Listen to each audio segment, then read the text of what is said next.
Hi, I'm Scott with Prime Health Services and Prime Corrections. And when I'm not hosting with Sheriff Stanek, I wanted to take a few moments and talk about our offsite inmate medical cost containment solution. So if you're running a jail and you have to take an inmate offsite for medical treatment of any type, have you ever paid full bill charges for that expense? Hopefully not. But if you have, let Prime help you out. So what we do every day, we receive many bills. I'll give you one example of a bill we just processed this week. This was for a county in Florida. This was for an air ambulance treatment. The total bill, $53,256. Through our scrubbing process and negotiations, we were able to reduce that bill down to $8,447.26.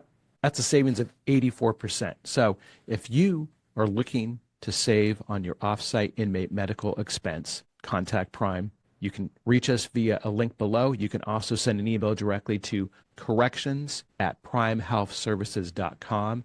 That's corrections@primehealthservices.com. Let Prime show you and let Prime help you save money. Thanks and have a great day.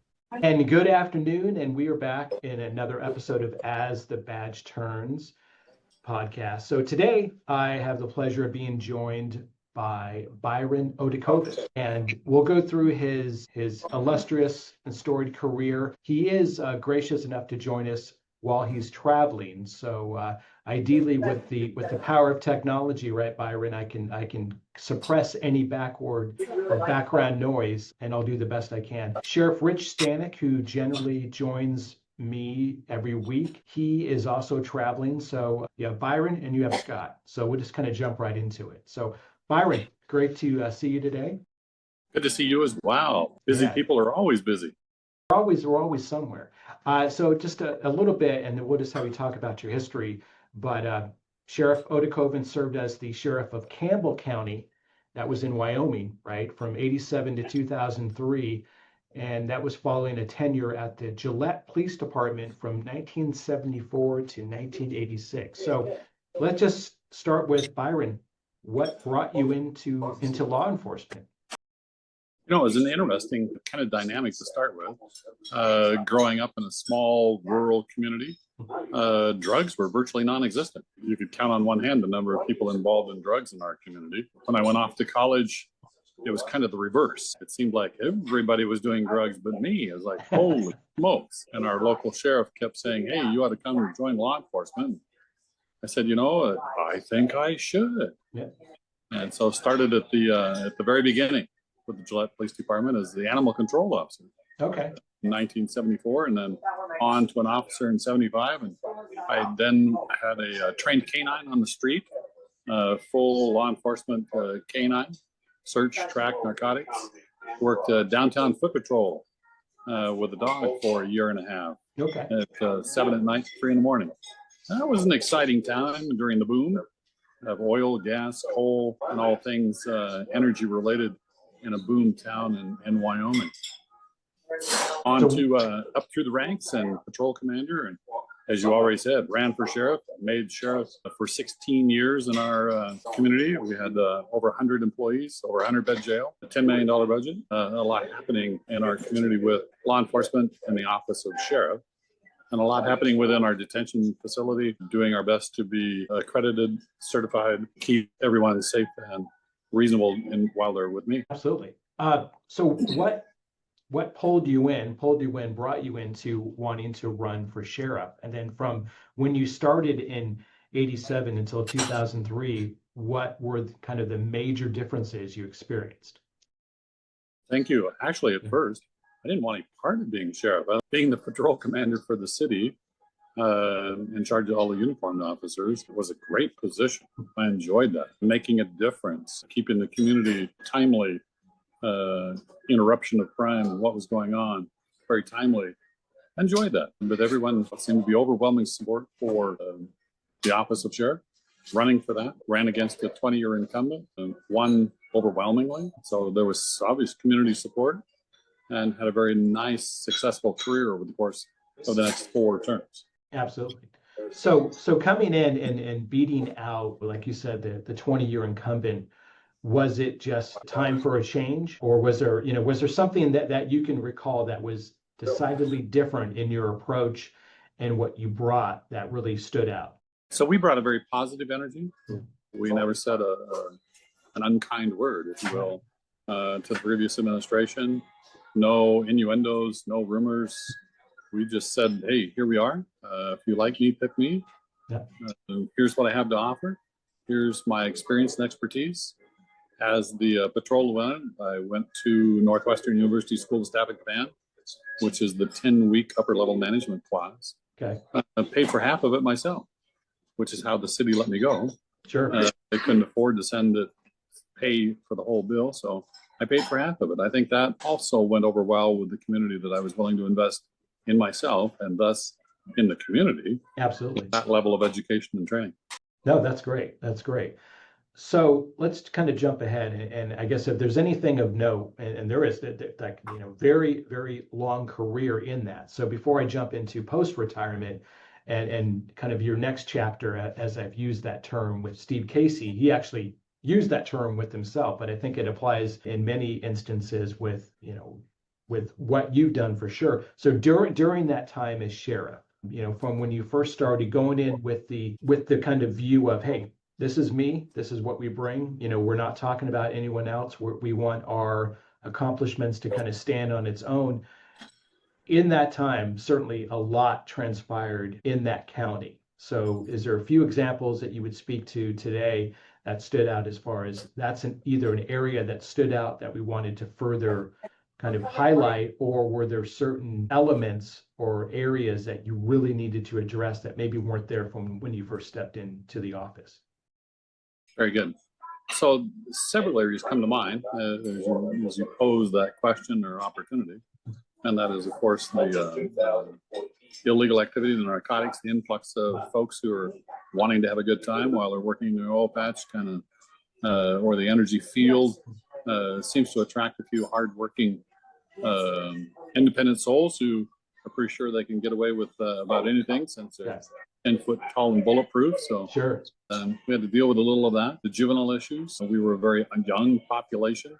For a while, we had more people under the age of 18 than over the age of 18 in our community. So the school district, youth activities, keeping up with some of the youth trials and tribulations. And then if you think about that time era, that's the pre-computerization. That's pre-cell phone. Yeah. I remember the first bag phone.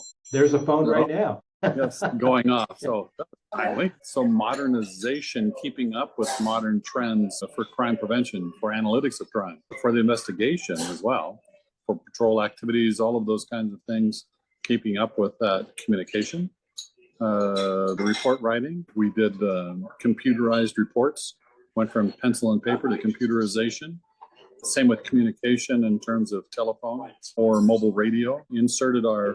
At the end, we were just piloting into mobile data terminals. So we had made a long progression of modernization over the course of the 16 years. Absolutely. So in that time, is there something that stands out specific to the technology advancements that I wish I had this like 5 years ago, but now that I have it, it makes a huge difference? Is there something, and it could be more than one, but there's something on the technology side that really stands out that helped further the office of the sheriff and the community? You bet. The efficiencies that came with some of the computerization were huge. At the same time, the learning curve and the training associated with it, when you think about going from a pencil and paper spreadsheet to, at that time, it was Lotus 1, 2, 3, with precursor to Excel. Yes. Off a little bit.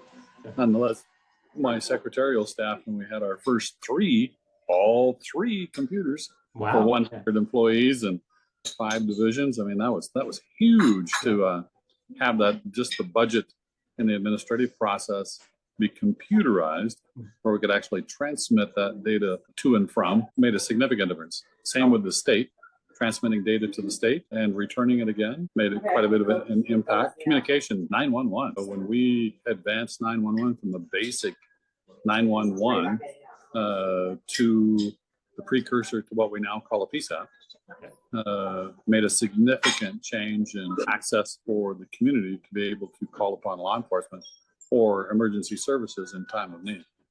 No, absolutely. And on to the jail, when we policy procedure dealing with legal-based standards within the corrections facility was important for the welfare and safety of all concerned. We actually did a work with our youth that came and went from the jail, and we qualified for a classroom unit. We actually had a teacher.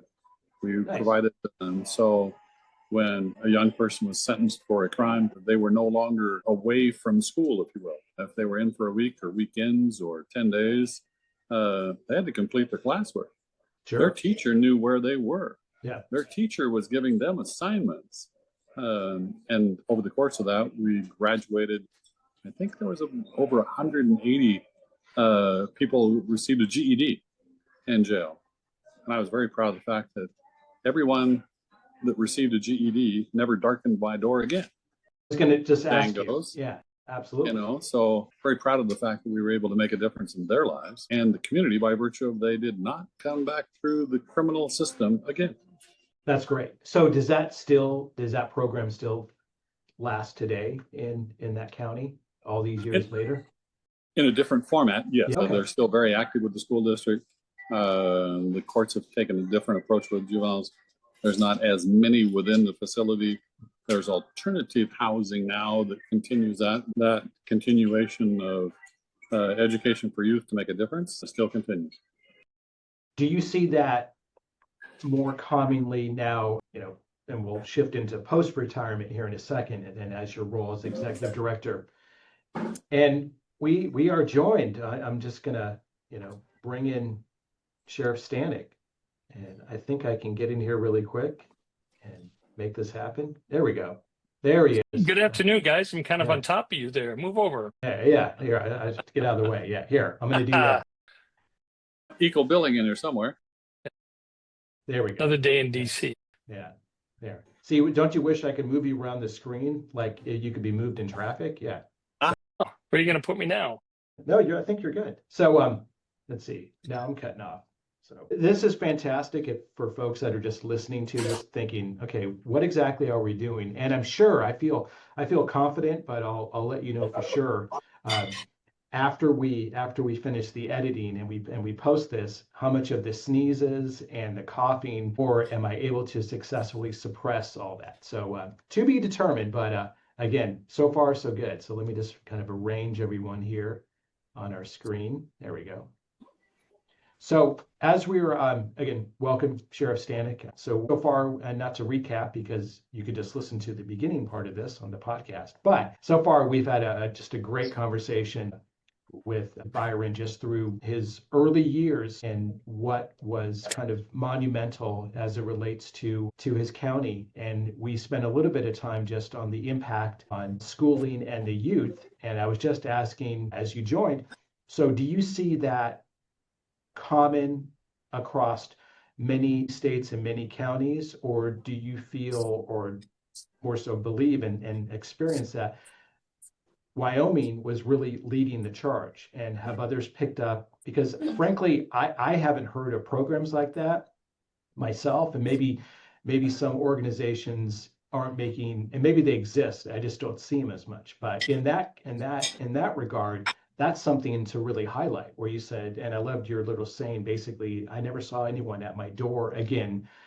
So it's working, right? The goal is to rehabilitate, right? To get back in society and be able to contribute. So that's a great story. So what have you seen through your travels as you're sitting now in an airport lounge, you know, and seeing different cities and counties and states, common or not so common, and how they approach? I think it has a lot to do with general region, the sheer population base.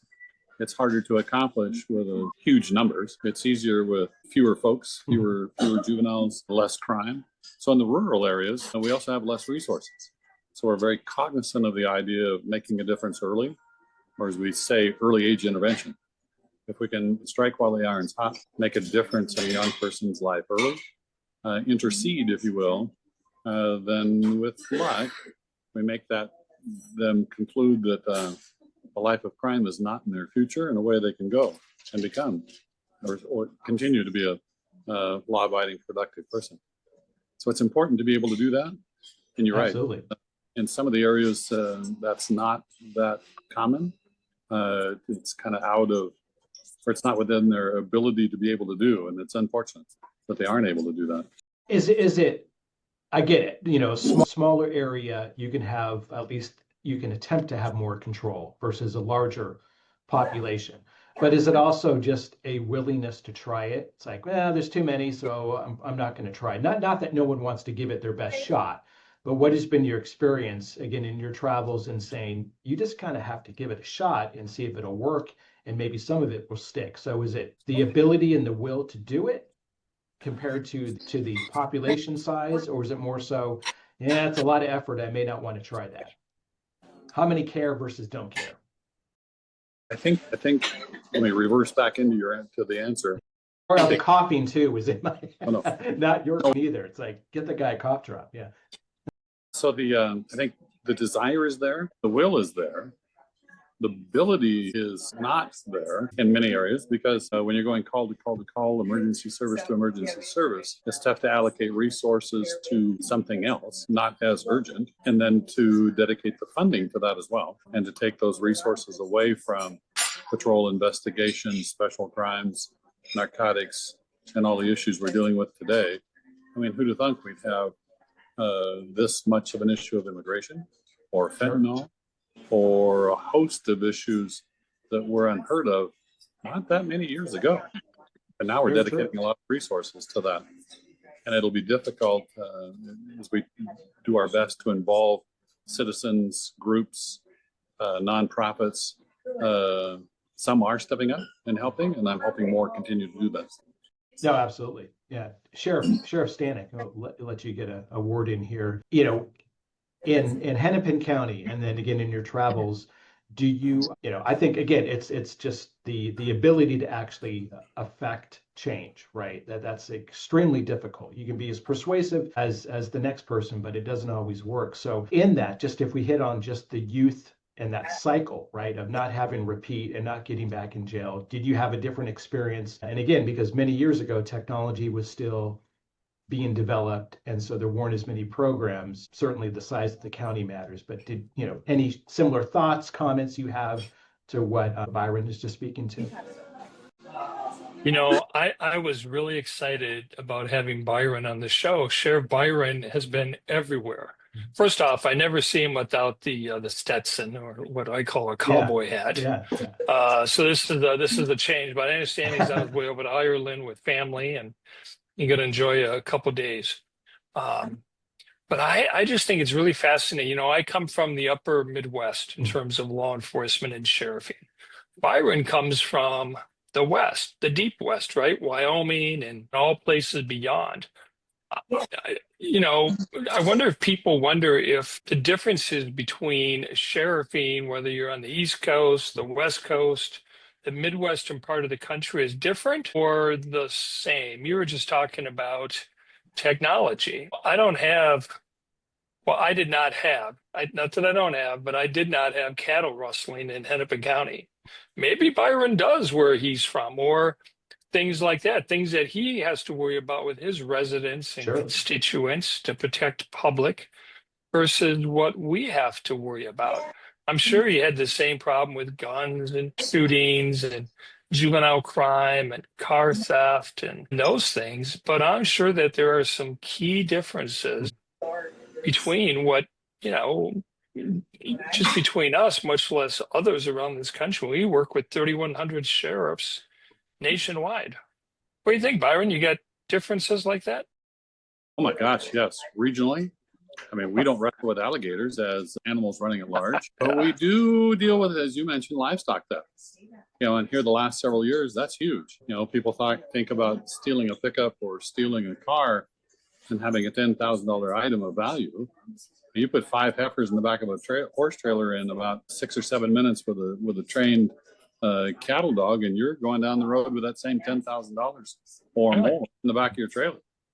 So yes, we're cognizant of several different kinds of crimes that are unique to the West that we have to train and staff for, which takes a whole different approach to many of the things that we deal with in the West. And I don't mean to minimize it by any means, but I mean, like, I worked for Minneapolis Police for 30 years. We had 2 officers per car.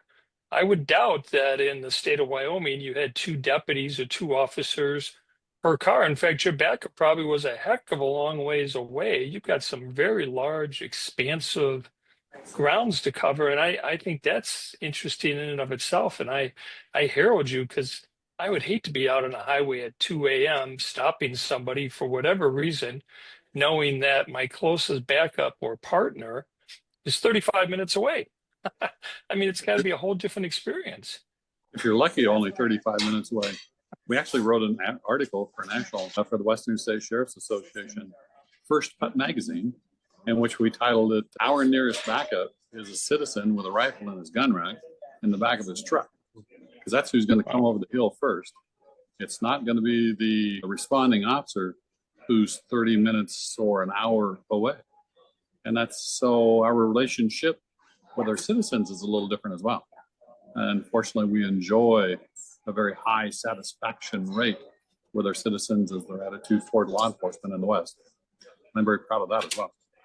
And then, Scott, same thing about the jails and correctional care and services that Prime provides to the sheriffs and your clients. The types of inmates that we have are probably pretty similar, right? A drunkard is a drunkard is a drunkard. A disorderly conduct is a disorderly conduct is a disorderly conduct. Yeah. But there's some differences there as well, I'm sure.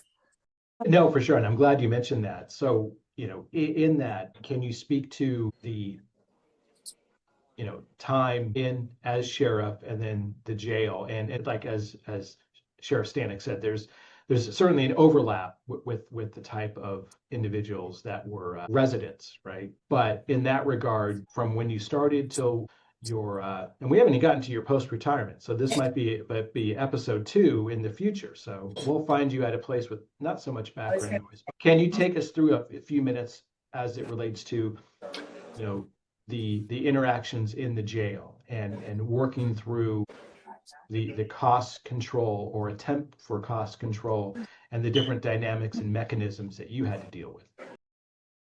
So fortunately for us, early in the detention, in my career with the detention arena, we did not have huge medical issues per se. Not like today where over 50% of our clientele are on psychotropics, as an example. Early in the career, I might have 1 instead of nearly half of the population. Same with major medical issues. Because as I said, in the boom community, we were a young, hardworking, relatively fit population. So therefore, we didn't have some of the medical issues that you would encounter in a more diverse aged community. But nonetheless, we also didn't have the experience with a lot of that. So we relied on folks like the National Commission on Correctional Healthcare to help provide some of that guidance on policy, procedures. And then we relied on, actually, Sheriff Stanek, and I've discussed his nursing staff and his facilities actually help provide education opportunities for the state of Wyoming on several different occasions, because we became good friends with the nursing staff in Hennepin County, and they were very active in the National Commission on Correctional Healthcare and helped us with our policy and procedure development early on. So in the long end of the world, it's a small world to now circle some nearly 30 years later. Here, the former sheriff of Hennepin County and I are sitting together on the same podcast, and 30 years ago, there we were. No, absolutely. That's great. Yeah.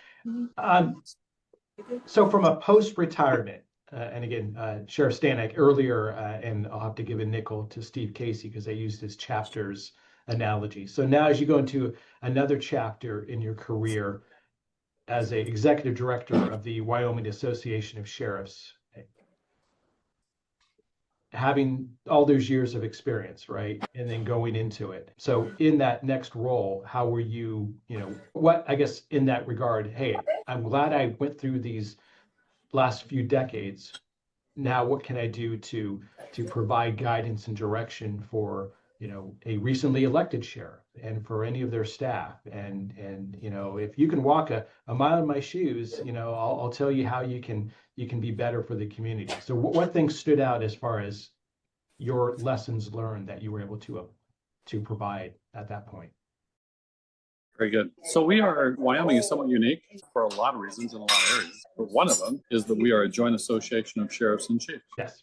So we have sheriffs and chiefs of police. We're one of 3 states that are a combined association, Washington, Nevada being the other 2. We actually patterned our bylaws after the Washington model, Okay. if you will. And my experience up through the ranks with the police department, of being an active member with the International Association of Chiefs, having been through Northwestern University School of Staff and Command, helped on the city side of the association, if you will. And then as the elected sheriff for 16 years, doing the types of activities that we just talked about, and having gone through the FBI National Academy as well.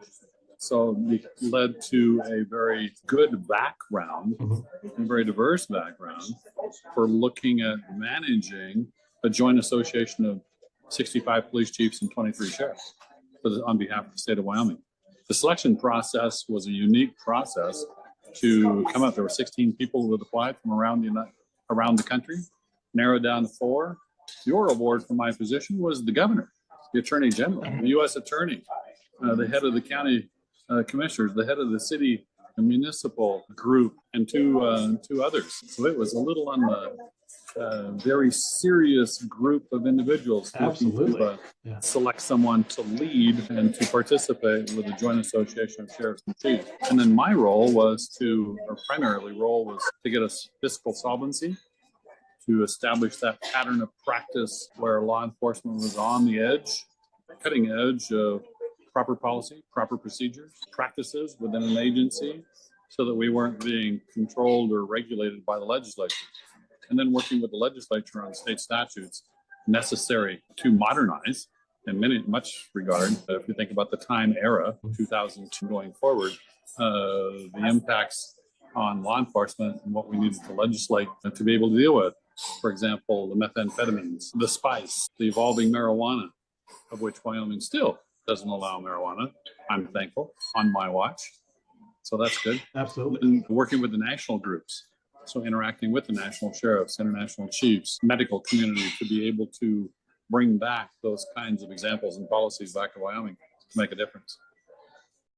No, that's fantastic. So and I'll let you jump in, Rich. In that 20 years, what stands out? And I know you mentioned a few things, but if you can quickly summarize, what stands out as your greatest accomplishments, or were you most proud of during that tenure? I think in fiscal solvency of the association, we were able to bring in grants, effectively do and provide the services of those grants, what was called for, deliver the deliverables, what was required of a grant, and be known as the group that you could call on if you need something done. We were in many a meeting with the Department of Health or the Department of Family Services or the governor's office, and someone would say, "Is Byron on the line?" Yes. Well, let's just have him do it. He'll do it and do well. Nice. That reputation, Absolutely. I think is worth a lot, and I'm very proud of that reputation and with Wyoming. Carrying that one step farther, my peers elected me chairman of the Committee of States for the National Sheriffs, and served in that role for 2 years.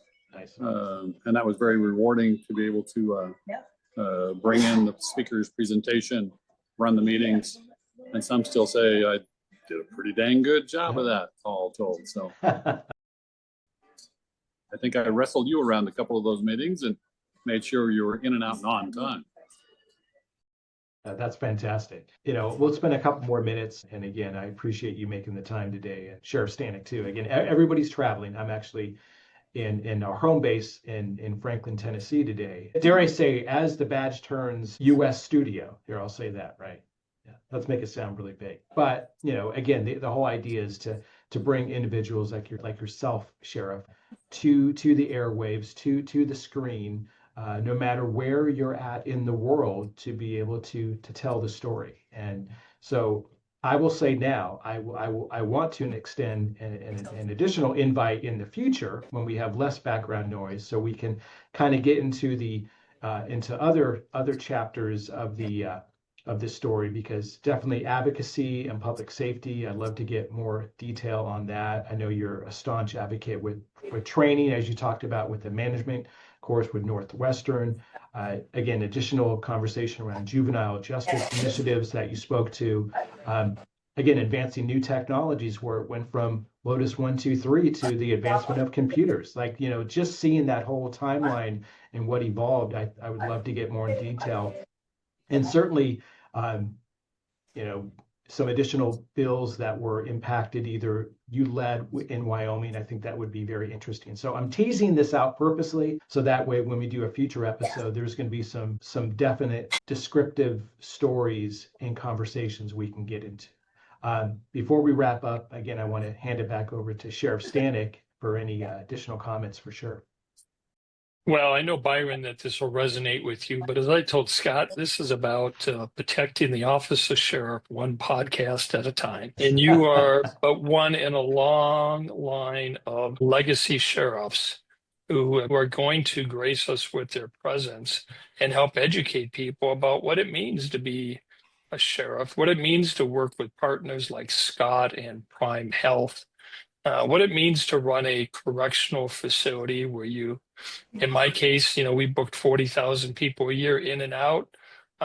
In some cases, maybe not that much, but just as important and just as dangerous.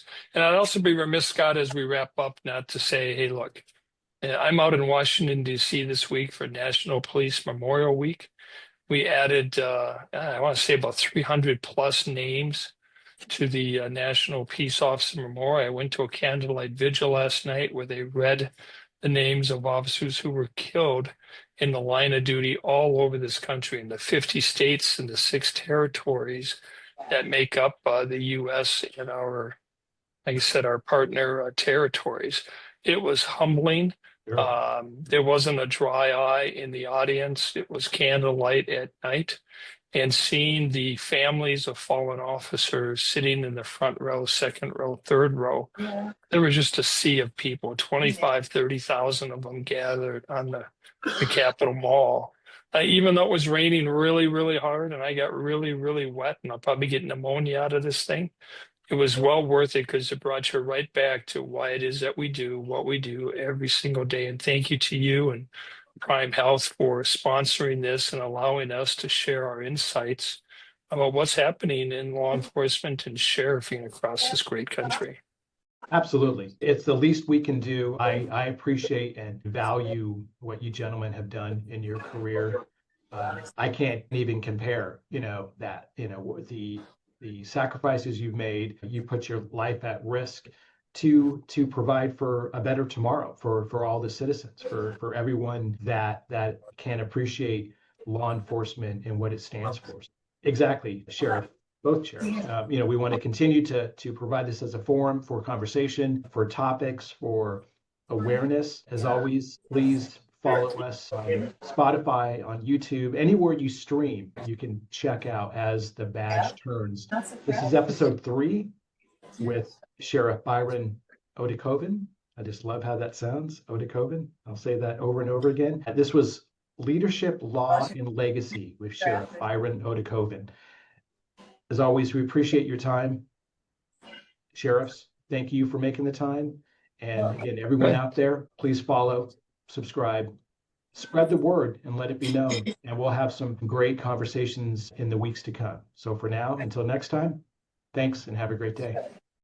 Sounds good. Safe travels. Thank you. Hi, I'm Scott with Prime Health Services and Prime Corrections. And when I'm not hosting with Sheriff Stanek, I wanted to take a few moments and talk about our offsite inmate medical cost containment solution. So if you're running a jail and you have to take an inmate offsite for medical treatment of any type, have you ever paid full bill charges for that expense? Hopefully not. But if you have, let Prime help you out. So what we do every day, we receive many bills. I'll give you one example of a of a bill we just processed this week. This was for a county in Florida. This was for an air ambulance treatment. The total bill, $53,256. Through our scrubbing process and negotiations, we were able to reduce that bill down to $8,447.26. That is, that's a savings of 84%. So if you are looking to save on your offsite inmate medical expense,